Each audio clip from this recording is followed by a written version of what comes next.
आज हम आपको सिग्मा ऑफ रबर यानी रबर का पॉइसन्स रेशियो निकलवाने वाला जो एक्सपेरिमेंट है उसको करवाने जा रहे हैं।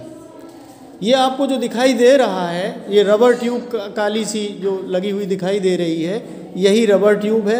इसी रबर का आपको पॉइसन्स रेशियो निकालना है। इसमें ऊपर एक ब्यूरेट लगा हुआ है, आपको वाइट में हो सकता कम दिख रहा हो, यहाँ से आप देख सकते हैं ये ब्यूरेट लगा हुआ है, इसके ऊपर ये ब्यूरेट लगा हुआ है। एक इसमें रिजिड कॉक लगी हुई है और इसके अंदर फंसाया हुआ है। ये पूरी रबर ट्यूब है, लगातार आप देखते चले आइए। और नीचे एक जहाँ पे ये फिनिश होती है एक पॉइंटर लगा हुआ है और इस टेबल में एक स्केल फिट है। ये आप देख रहे होंगे कि स्केल फिट है, ये सामने से व्यू देख सकते हैं कि स्केल फिट है, ये हमको देखना है। और नीचे एक हैंगर लगा हुआ है, मास है, और इसमें मास को हम और भी यूज़ करेंगे। पहले हम देख लेते हैं कि ये इसका एक्सपेरिमेंटल व्यू है और उसके बाद हम देखते हैं आके इसका जो आपकी बुक में एपरेटस रिक्वायर्ड क्या क्या लिखा है, ये हम आपको दिखाने की कोशिश कर रहे हैं। Poisson's ratio sigma for rubber is given by, this is the formula used, sigma equal to 1/2 with in bracket दिखाई दे रहा है 1 - 1/a dv/dl, जहाँ पे sigma area of cross section, sorry ये जो a है यहाँ पे सबसे पहले उसके बारे में लिखा है, area of cross section of the rubber tube. ये जो रबर ट्यूब लगी हुई है इसका एरिया ऑफ क्रॉस सेक्शन हमें निकालना है। उसके बाद dv small increase in the volume of the tube when stressed by a wait.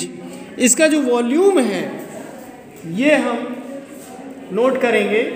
Actually इसमें पानी भरा हुआ है, वाटर फिल्ड है, और वाटर लेवल जैसे ही हम फ्लोटेड वेट्स दीजिए रवीन, तो इसमें जैसे जैसे हम नीचे यहाँ पे वेट्स हैंग करते जाएंगे वैसे वैसे यहाँ पे जो ऑब्जर्वेशन है इसका लेवल है इसकी वैल्यू चेंज होगी।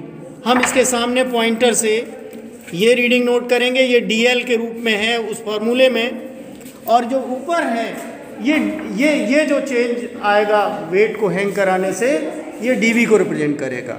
तो एक बार फिर फॉर्मूला देखिए, 1 sigma means Poisson's ratio equal to 1/2 1 - 1/a dv/dl। तो dv is small increase in the volume of the tube when stressed by a small weight, dl is the corresponding small increase in the length of the tube। Tube की जो लंबाई बढ़ती है उसको हम लोग इस पॉइंटर से मेजर करते हैं। बहुत सिंपल सा कॉन्सेप्ट है इसका कि जब हम इस पर वेट लगाएंगे रबर ट्यूब पे जिसमें पानी पहले से भरा हुआ है तो इसकी लंबाई बढ़ेगी, लंबाई में परिवर्तन होगा इस रबर ट्यूब की। तो लंबाई में परिवर्तन को dl फॉर्मूले में दिखाया गया है और वही हमको मेज़र करना है। और जो वॉल्यूम में चेंज आएगा वो हम इस ब्यूरेट में जो लेवल चेंज होगा उसको एक सीक्वेंस में नोट करेंगे, अभी ऑब्जर्वेशन टेबल देखेंगे उसके अनुसार। तो ये फॉर्मूला हो गया। इसमें सिर्फ 3 आइटम हैं, dv, dl और a। इसका एरिया निकालने के लिए हम वर्नियर कैलिपर्स को यूज़ करेंगे, अभी हम ऑब्जर्वेशन लेके भी दिखाएंगे। और इसका जो है डायमीटर आएगा, हम यहाँ पर ऑब्जर्वेशन लेंगे, उसके फिर परपेंडिकुलर डायरेक्शन में ऑब्जर्वेशन लेंगे, फिर दूसरी जगह ले लेंगे, 2 ही जगह लेना सफिशिएंट हो जाएगा। और ये डिस्क्रिप्शन जो हमने अभी दिखाया था उसका ये फिगर बना हुआ है। इसमें एक स्टैंड दूसरे ढंग से लगा हुआ है लेकिन हम लोगों ने यहाँ पे टेबल पे इसको करवाया है।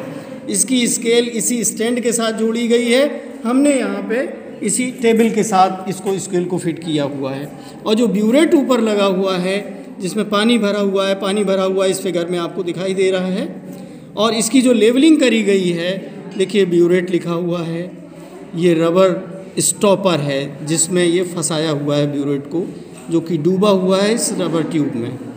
ये रबर ट्यूब के बारे में लिखा है, ये स्टैंड लिखा है, स्टैंड के बजाय आपकी टेबल है और टेबल में ही ये स्केल भी फिट है। ये मेटल स्लीव है नीचे जहाँ पे पॉइंटर हमने इसको चेंज इन लेंथ नोट करने के लिए लगाया हुआ है। ये स्लॉटेड वेट्स हैं, ये स्लॉटेड वेट्स यहाँ रखे हुए हैं, यू कैन सी, और इन्हीं को हम हैंगर पे एक एक करके रखते जाएंगे और डिफरेंट डिफरेंट ऑब्जर्वेशंस लेते जाएंगे। अभी मैं ऑब्जर्वेशन लेके भी दिखाऊंगा। इसके बाद ये आती है इसमें एक टेबल, ये DVDL नापने के लिए है। पहला देखिए सीरियल नंबर लिखा हुआ है, दूसरा load on the hanger grams. इसमें जो टेबल बनी है वो 100 ग्राम की है, लेकिन हम लोगों को करनी है 0, 250, 500 grams, 750 grams, 1000 grams and 1250 grams. बस इतनी ही रीडिंग आपको 6 लेनी है, इसमें बहुत ज़्यादा दिखी हुई है। अब यहाँ पे reading of the pointer on the scale, scale का मतलब जो नीचे हमने स्केल लगाई है उसकी रीडिंग हम यहाँ पे नोट करेंगे। मैं अभी ऑब्जर्वेशन लेने के साथ साथ अब इसको दिखाऊंगा। इसके बाद ये क्या काम करना है, ये रीडिंग लेते समय आपको ये ऑब्जर्वेशन लेनी है, लेनी क्या, मास हमको लिख देना है और पॉइंटर की रीडिंग देख के यहाँ पे लिख देनी है। उसके बाद जब हम लोड लगाते चले जाएंगे तो ये होगी, और जब हम लोड फिर एक एक करके हटाएंगे वो यहाँ पे लिखेंगे, लोड डिक्रीजिंग में ये आ जाएगी। सिमिलरली मतलब साइमल्टेनियसली आपको ये भी करना है, जो हमारी ब्यूरेट वाली रीडिंग है इसमें हम लोड इंक्रीजिंग में इसकी भी स्केल देखेंगे ऊपर। फिर जब दूसरा वेट रखेंगे तो फिर ये चेंज वाली रीडिंग आएगी, उसको देखेंगे। फिर जैसे जैसे वेट चेंज हम करते जाएंगे वैसे वैसे इसकी जो चेंज है लेंथ में वो मतलब वॉल्यूम चेंज होता जाएगा, वही लोड डिक्रीजिंग में। इस तरीके से एक टेबल है। इसमें टेबल इन्होंने एक नहीं बनाई है डायमीटर निकालने वाली, इसने बनाई नहीं है। तो वो डायमीटर वाली जो टेबल दूसरे एक्सपेरिमेंट्स में हमने बताई है उसी टेबल के अकॉर्डिंग आप इसको रीडिंग ले लेंगे, और बल्कि टेबल आप अपनी कॉपी में बनाएंगे भी। ये मैं सिंपली कह रहा हूँ, ये बुक में जिस राइटर ने उसको महत्व नहीं दिया है, लेकिन हम लोगों को प्रॉपरली करना है। मैं सबसे पहले जिसकी टेबल नहीं बनी है वो ऑब्जर्वेशन करके दिखाता हूँ। एक काम पहले पूरा कर लेता हूँ, उसके बाद हम लोग करेंगे। इसको जस्ट टच करें, क्योंकि ज़्यादा दबाओगे तो ये रबर जो है दब जाती है, कंप्रेस हो जाती है, तो वो डायमीटर की रीडिंग सही नहीं आएगी। हमने ढीला भी नहीं छोड़ा है और कसा भी नहीं है। अब मैं ये इस रीडिंग को लेता हूँ, इस रीडिंग को देखने की कोशिश करिए। इसकी जो हमने ऑब्जर्वेशन ली है इसमें मेन स्केल रीडिंग आ रही है 2.2। मेन स्केल रीडिंग मैं यहीं पे लिखता हूँ, आप अपने टेबल में करना मेन स्केल रीडिंग। ये दोबारा हमें बताने की ज़रूरत नहीं है, पहले बता चुका हूँ। वर्नियर कैलिपर्स के रूप में पूरा वीडियो डाला है, और उसके अलावा दूसरे एक्सपेरिमेंट में भी हमने वर्नियर कैलिपर्स से रीडिंग ली हैं। तो आप उसी के अकॉर्डिंग टेबल बनाएंगे, वर्नियर स्केल रीडिंग और ये दोनों रीडिंग लिखेंगे। तो 2.2 इसकी आई, ज़रा कोशिश करो कि सामने से दिखे। 2.2 ये 3 के बहुत करीब पहुंच चुका है, लेकिन अभी 3 पहुंचा नहीं है। और इसका डिवीज़न कौन सा मैच कर रहा है ये भी हमें देखना पड़ेगा। ये हमें जो दिख रहा है परपेंडिकुलर देखने से 9th डिवीज़न मिल रहा है। तो मेन स्केल रीडिंग हुई 2.2 सेंटीमीटर, ये सेंटीमीटर्स में है, ये भी सेंटीमीटर में है। इसका 9th डिवीज़न और इसकी लीस्ट काउंट 0.01 है, 0.09। तो इस तरीके से टोटल रीडिंग हो गई 2.09 सेंटीमीटर। एक हम दूसरी जगह पे भी ऐसे ही रीडिंग नोट करने की कोशिश करेंगे। अगर ये डिफरेंस है तो आ जाएगा, नहीं डिफरेंस है तो आ जाएगा। अभी ढीला है, मुझे थोड़ा सा और हल्का सा कसना है, ज़्यादा तो नहीं कस गया है। बहुत पेशेंस के साथ ये ऑब्जर्वेशन लेनी चाहिए, चूँकि ये कंप्रेस हो जाती है। लेकिन जिस ढंग से एक रीडिंग लेंगे उसी ढंग से दूसरी भी लेंगे, राइट। अब देखते हैं, अब दोबारा हमें लेने पे ये फिर लगभग वही आ रही है, 2.3 है। और पहला ही डिवीज़न, हाँ 9th डिवीज़न इसमें भी मैच कर रहा है। दोबारा रीडिंग लेने पे भी 2.2 main scale reading plus 0.01 into 9 equal to 0.09 centimetre, total 2.29। अब चूँकि आपकी ऑफलाइन लैब स्टार्ट ही हो चुकी है तो बची हुई आपको स्वयं लेनी है। हमने दे दिया है कि इस रबर ट्यूब का डायमीटर कैसे निकालना है, और इसको टेबल फॉर्म में 2 ऑब्जर्वेशंस हमने लेके सैंपल के रूप में दिखा दिया है। अब जब आप स्वयं अपने आप करेंगे तो कर लेंगे। अब जो मेन पार्ट है इसका, जो मास वाली जो टेबल है, इसको भरना शुरू करते हैं। सबसे पहले जीरो रीडिंग। मैं पहले ये इसको ज़रा बेटा देखो, इसकी रीडिंग में ये मैं ज़रा इस हथेली को दिखाना, इसको हम बहुत अच्छा सा हो सकता है ना दिखा पाएँ। एक्चुअली जो ब्यूरेट वाली ट्यूब है उसमें जो है, इसी में दिखाते, एक मिनट, उसमें जो है पानी भरा हुआ इस तरीके से नहीं दिखेगा, बल्कि इस तरीके से भरा हुआ होता है। तो इसमें जो लोअर मेनिस्कस है आपको ऊपर से नहीं नोट करना है, नीचे वाली रीडिंग नोट करनी है। ठीक है, तो स्केल पढ़िए, ये स्केल बनी हुई है, जरा देखिए, ये है लिखा हुआ है 7, 8, 9, 10, 11, 12 दिखाई दे रही स्केल। ये 6 दिख रही है, ये 5 है, तो ये देखिए इंक्रीजिंग ऑर्डर में है। अब आप देखिए आपकी लंबाई अच्छी है। आइए देखिए, इस रीडिंग को पढ़ो। ये लोअर मेनिस्कस इसका नीचे वाला, ये कितना है, ये कहाँ पे है, ये 5 है, ये 6 है, इंक्रीजिंग ऑर्डर में है। तो ये रीडिंग बताइए कितनी है, ये वाली? हाँ 5.6.5। ये 5, ये 5.5। ऊपर नहीं देखना, देखो यहाँ से देखना ही देखना है, ये नीचे वाला देखना है, जो नीचे टच कर रहा है सेंटर में, देखो कितना है। 5.5 नहीं होगी, बल्कि 5.6 हो सकती है। So this is 5। नहीं, 5 पे तो ये किनारा, 5.4 पे तो यहाँ पे हमें दिख रहा है, ये नीचे वाला 5.6 है, 5.6 है। तो मैंने यहाँ पे reading of the pointer on the scale नहीं, रीडिंग ऑफ द ब्यूरेट यहाँ पे लिखी मैंने, 5.6 सीसी सेंटीमीटर क्यूब इसका वो है। अब आते हैं हम लोग नीचे वाला जो स्केल है, इसकी रीडिंग पढ़िए जरा, आप ही बताइए। ये है हमारा 30, ऊपर 29 है, 29 पॉइंट, ये यार थोड़ा सा तिरछा है, इसको ठीक कर लिया जाए। 30.8, 30.7, 30.8 है, 7 है, सर 8 है, 30.8 है ये स्केल की रीडिंग, यहाँ पे हमने लिख दी, काम ख़त्म। अब इसमें 250 नेक्स्ट रीडिंग के लिए ये वेट है, ये मास है, हम इसको रखने जा रहे हैं। इस हैंगर में यहाँ पे फंसाते हुए रख देते हैं। रखने के बाद थोड़ा सा वेट करेंगे, इसकी जो लेंथ है वो चेंज हो गई होगी। अब कितनी है ज़रा देखो, ये 31.3 है, हाँ 31.3, तो इसकी रीडिंग आ गई है। और इसकी वाली भी देखो कितना है, ये रीडिंग जो है ब्यूरेट की एक साथ लेते चले जाएंगे। so ये 5.9 है, कितना, 5.9 सीसी हो गई ब्यूरेट की रीडिंग। आपने दिखाई वहाँ पे कि हमको यहाँ दिखा रहे थे। ये आप कोशिश करो, यहाँ पे स्केल है, इसके सामने ले जाइए। ये जो लोअर मेनिस्कस है वो 5 पॉइंट इंक्रीजिंग ऑर्डर में ना, जितना नीचे आएगी उतनी रीडिंग बढ़ती जाएगी, तो 5.9 सेंटीमीटर हो गई। अब मैं एक मास और देखिए रख रहा हूँ, 250 हमने रखा था, अब प्लस 250 और करेंगे, हमने कर दिया। अब ज़रा पढ़ के बताइए, आप पढ़िए, देखिए कितना आया है।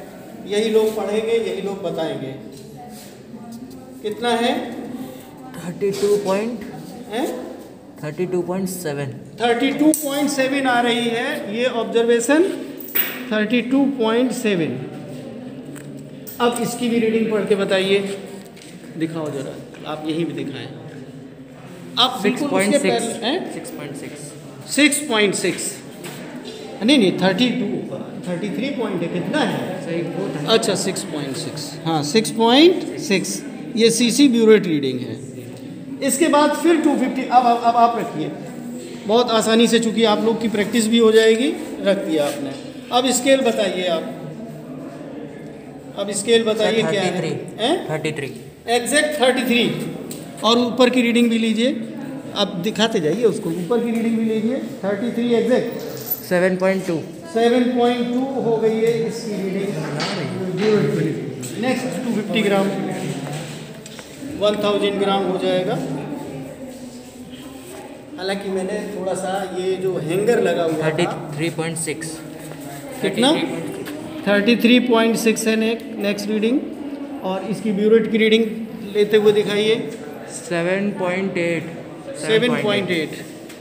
7.8 सीसी हो गई ब्यूरेट की रीडिंग। एक लास्ट और बचा है, इसको और देख लेते हैं। तो ये हो गई है कि इसकी ऑब्जर्वेशन लीजिए कितनी है। बेटा सामने से देखा करो तो हो सकता है देखने वाला बच्चा भी वीडियो के सर सारी माध्यम से धुंधला देखे। रही है। हैं? मैं आ जाता हूँ। नहीं धुंधला रही है सारी आगे। दिखाई सर दे रही है? 34 है। हाँ अब कितनी है? 34.0। अब यहाँ की ऑब्जर्वेशन ले लीजिए। धुंधला रही है। 8.3 अब एक्सपेरिमेंट आधा हो चुका है। अब आप जो लोड डिक्रीजिंग में है तो वही सेम रीडिंग यहाँ पे दोबारा लिखनी पड़ेगी 34.0 और 8.5। ये लोड डिक्रीजिंग वाला हमें चलना है। अब आप 250 ग्राम यहाँ से हटाते हुए दिखाइए। अब हम हटाना शुरू कर रहे हैं। अब ये फिर बैक टू आ गए हैं। अब नीचे की पहले ऊपर की रीडिंग ले लीजिए, फिर बाद में नीचे ले लेना। कितनी आ रही है ज़रा चेक करो। 7.8 7.8 दोबारा फिर आ गई है। नीचे की रीडिंग लीजिए। ये स्केल रीडिंग और ब्यू रेट रीडिंग, दो रीडिंग चल रही हैं। एक वॉल्यूम नापने के लिए और एक है लेंथ नापने के लिए। 33.2 देखिए डिफरेंस आ गया। 33.6 था। या तो तुमने कहीं गलती की है शुरू वाली पढ़ने में। 33.2। हाँ ठीक है। अब फिर 250 ग्राम हटाइए, बस एक्सपेरिमेंट खत्म हो जाएगा। अब देखिए पढ़ लीजिए, पहले इसी को पढ़ लो यहाँ पे इसको लगा के सामने से इसको पढ़िए ऑब्जर्वेशन को। 32.4 कि 33.4 हो। 32.2 तो काफ़ी डिफरेंस आ रहा है। इसका मतलब है बहुत सावधानी से नहीं लिया आपने। चलिए और देखिए इसकी रीडिंग देखिए कितनी है। ब्यूरेट रीडिंग फिर भी ठीक चल रही है। 7.8 लोअर मेंस्कस पढ़ना है। 7 पॉइंट नहीं, गलत पढ़ रहे हो, बहुत लापरवाही कर रहे हो। तो हाँ 7.8 तो पिछला था ही, है ना। 7.8 पहले था ही, तो कहीं तुमने गलती की है।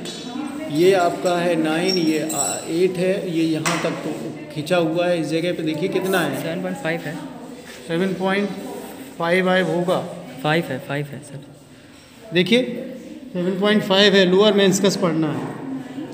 चलिए एक और हटाइए। हाँ 5 ठीक है। ये एक और हटाइए वेट। आप पहले उसको पढ़िएगा, बाद में इसको पढ़िएगा। पहले इसको पढ़ो, पहले ऊपर उसको पढ़ो। हाँ पहले ऊपर पढ़ लो। 7.2 हाँ 7.2 लिखा। अब डिफरेंस तो आएगा ही, क्योंकि हिस्टैरिसीस होता है ना। अब देखिए नीचे की रीडिंग देखिए कितनी है। 31.8 बहुत ज़्यादा डाइन ठीक है। 31.8 अब ऊपर हो गई। अब एक मास और हटाइए। अब आप ऊपर वाली रीडिंग देखिए।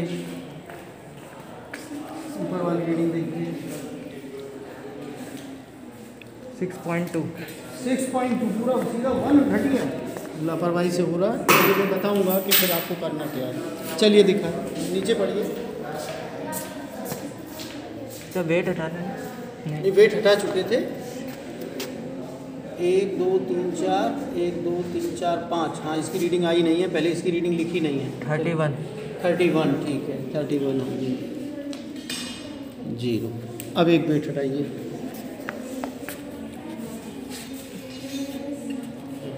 ऊपर पतला होता है ना, वहाँ से निकालना होता है। इसमें ये खास ट्रिक है कि यहाँ पे ये यूनिफॉर्म नहीं होता।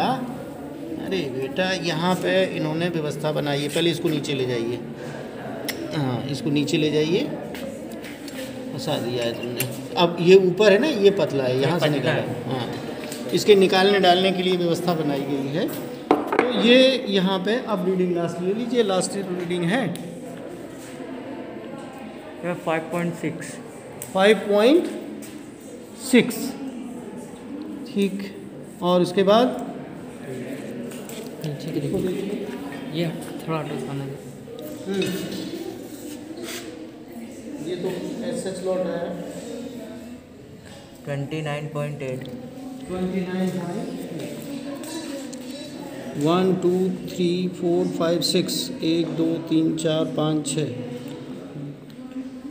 6 रीडिंग है। बस अब आपका ये एक्सपेरिमेंट हो गया है।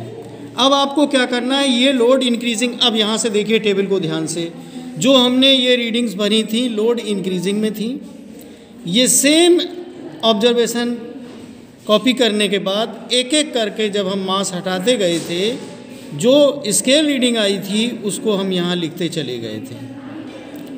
इसी तरीके से ब्यूरेट की जो रीडिंग थी उसको भी हम इंक्रीजिंग ऑर्डर में नोट करते गए थे, और जब हमने डिक्रीज़ किया एक एक करके मास तो उसको हम नोट करते चले गए। इसको हमने यहाँ पे सब्स्टिट्यूट कर लिया।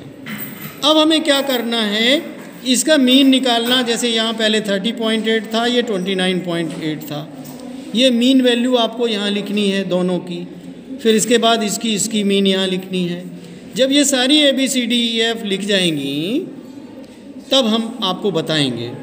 इसी तरीके से यहाँ पे जो ब्यूरेट की रीडिंग है इनका भी मीन, जैसे 5.6 सेम दिख रहा है तो इसका मीन 5.6 ही आएगा। 5.9 और 6.0 का 5.95 आ जाएगा। 6.6 और 7.2 का ये आ जाएगा 6.9 आ जाएगा। इसी तरीके 7.2 और 7.5 का 7.35 आ जाएगा। इसका 7.8 ही रहेगा, इसका 8.8 ही रहेगा। अब आपको करना है सर 8.5 रहेगा ये लास्ट वाला। हाँ 8.5 रहेगा, सॉरी, है ना। इसी तरीके से आप इनकी सबकी, चूँकि आपको प्रैक्टिकल करना बताना है, ये कैलकुलेशन पार्ट आपका है। उसके बाद क्या होगा कि ये जो है ये लेंथ थी। अब हमें जो है यहाँ पे एक नया काम करना होगा। जो नेक्स्ट वाली रीडिंग B थी और ये पहले वाली रीडिंग A थी, तो B में से A को जैसे 31.29.8 B माइनस A, यहाँ पे 0.2 यहाँ पे लिखा जाएगा। फिर इसके बाद नेक्स्ट वाले में 31.8 माइनस 29.8 माने C माइनस A, तो कितना हो गया यहाँ पे 2.0। सर अभी जोड़ के फिर उसको करेंगे? नहीं, हाँ, जो सॉरी मीन वैल्यू जब आएगी, मीन वैल्यू से हमें करेंगे, तो उसके बाद आप B minus A C minus A के जो ये यहाँ पे ऑब्जर्वेशंस आ जाएंगी डिफरेंस के बाद, उनका ग्राफ प्लॉट करना होगा। ये DL के लिए होगा x एक्सिस पे, और DV के लिए जो यहाँ वाला आएगा वो y एक्सिस पे हम प्लॉट करेंगे। एक स्ट्रेट लाइन आनी चाहिए इस ग्राफ की। फिर हमें इसी का स्लोप निकालना होगा। बुक में कैसे दिया कुछ नहीं है, एक ट्रायंगल बना के ये जो है DV को रिप्रेजेंट करेगा इसकी लेंथ स्केल के अकॉर्डिंग, और ये नोट करेगा DL को। जब ये हो जाएगा, दूसरी चीज़ जो हमने ऑब्जर्वेशन लिया था 2.09 सेंटीमीटर डायमीटर आया था, 2.09 सेंटीमीटर, तो रेडियस जो आएगी वो आ जाएगी 1.045 सेंटीमीटर। तो अब जो एरिया होता है इसका क्रॉस सेक्शन जो रबर ट्यूब का, वो πr² से हम कैलकुलेट करेंगे। और उसके बाद जो dV/dl ग्राफ से निकल के आएगा, कैलकुलेशंस पार्ट इसमें दिया है क्या, dV/dl हमने स्लोप निकाला, एरिया निकाला, और उसके बाद नाउ सिग्मा निकालने के लिए सीधे फॉर्मूले में 1/2, 1 आप ऐसा रखेंगे, 1/2 फिर लिखेंगे, 1/a, सॉरी ये मिसप्रिंट है बुक में, 1/a यहाँ पे हो गया। जो एरिया ऑफ क्रॉस सेक्शन आपने कैलकुलेट किया था वो यहाँ पे रखेंगे, और dV/dl जो निकलेगा, जो वैल्यू निकल के आएगी वो वैल्यू आपका एक्सपेरिमेंटल वैल्यू होगी। स्टैंडर्ड वैल्यू इन्होंने 0.47 लिखी हुई है। अगर डिफरेंस आता है तो इसका मतलब आपने एक्सपेरिमेंट सही से नहीं किया है। अगर इसके क्लोज 0.42 भी आ जाता है, 43 भी आ जाता है, 48 भी आ जाता है, 49 भी आ जाता है, तो मैं उसको सही मान लूँगा, अगर आपने करने का ढंग सीख लिया है। तो मुझे लगता है कि ये एक्सपेरिमेंट में सारा जो करना है, इससे ज़्यादा एक्सपेरिमेंट मुझे लगता है बच्चे जो पिछले सालों के इसी को बहुत प्रेफर करते थे कि सर मुझे सिग्मा ऑफ रबर दे दीजिए। आपने फिगर देख लिया, और एक्चुअल में भी आपने, मैं दोबारा एक बार रिपीट कर दूं, फिर आपने देख लिया है ये सिग्मा ऑफ रबर एक्सपेरिमेंट है। इसके एपरेटस देखिए लिखे हुए, एक बार फिर रिव्यू कीजिए। रबर ट्यूब है, रबर स्टॉपर है, वो नीचे है विद ए होल, वो लगा हुआ है। मीटर स्केल इसमें ऑलरेडी फिक्स है, ब्यूरेट वो भी इसी में फिक्स है, और ग्रेजुएटेड सिलेंडर कुछ होना चाहिए, ये फिक्स है इसमें। स्मॉल पॉइंटर उसके साथ स्केल के साथ जो रबर ट्यूब के साथ लगा हुआ है। स्लॉटेड वेट्स जो हमने बार बार उठा रहे थे, रख रहे थे, हैंगर पे डाल रहे थे, और हैंगर इसी में सेट है। स्लॉटेड वेट्स आपको लेने होंगे। हाँ, एक ज़रूर बात और बताना चाहूँगा आपको कि इसमें पानी हो सकता है कि एग्ज़ाम टाइम पे आपको तो मिलेगा भरा हुआ, बाई चांस अगर कम होता है पानी, या मान लिया आपकी हाइट कम है, तो आप थोड़ा सा पानी इसको ऐसे निकाल के कम कर सकते हैं। आप उतना ऊंचाई पे चढ़ के नहीं ऑब्जर्वेशन ले पाते हैं, इसको दिखाई देना चाहिए, इसको हम यूँ पानी निकाल के फैला सकते हैं। तो इसका लेवल हम इसकी रीडिंग बदल सकते हैं कि पहले कहाँ पर कितने पे आ रहा था।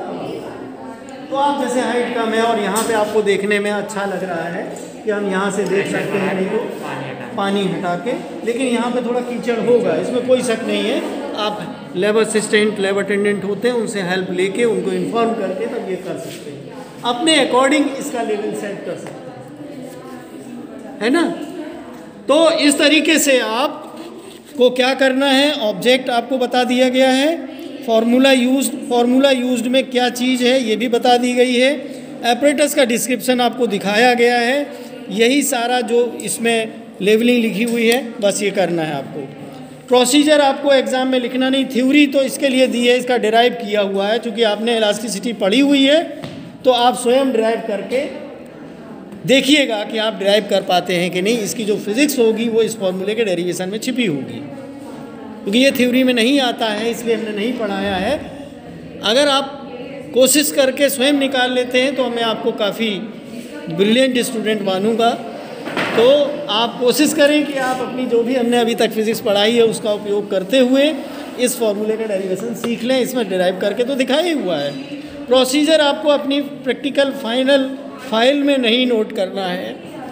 हाँ, जो हमने बताया है लगभग वही इसमें लिखा हुआ होगा। देखिए बुक में और इसमें अंतर ये है कि उसने 100 ग्राम का वेट यूज़ किया हुआ है, हमने 500 ग्राम का वेट यूज़ किया हुआ है, ये डिफरेंस है। दूसरी चीज़, इसमें बुक में table for the measurement of area, cross section area of the rubber tube नहीं दिया हुआ है। सिंपली मैं आपको बता ही दे रहा हूँ, ये साइकिल वाली जो ट्यूब होती है वही इसमें काट के लगाई गई हुई है। साइकिल का जो ट्यूब होती है पहिए में लगी होती है, तो बस वही कट के लगी हुई है और उसी का हम लोग निकाल रहे हैं। कैलकुलेशन करना सामने दिख रहा है। प्रिकॉशंस और सोर्सेज ऑफ एरर जो हमने अभी डिस्कस करते हुए बताई हैं, इसको पढ़ लीजिएगा। और मैं यहीं पे वीडियो ख़त्म करता हूँ। Thank you very much.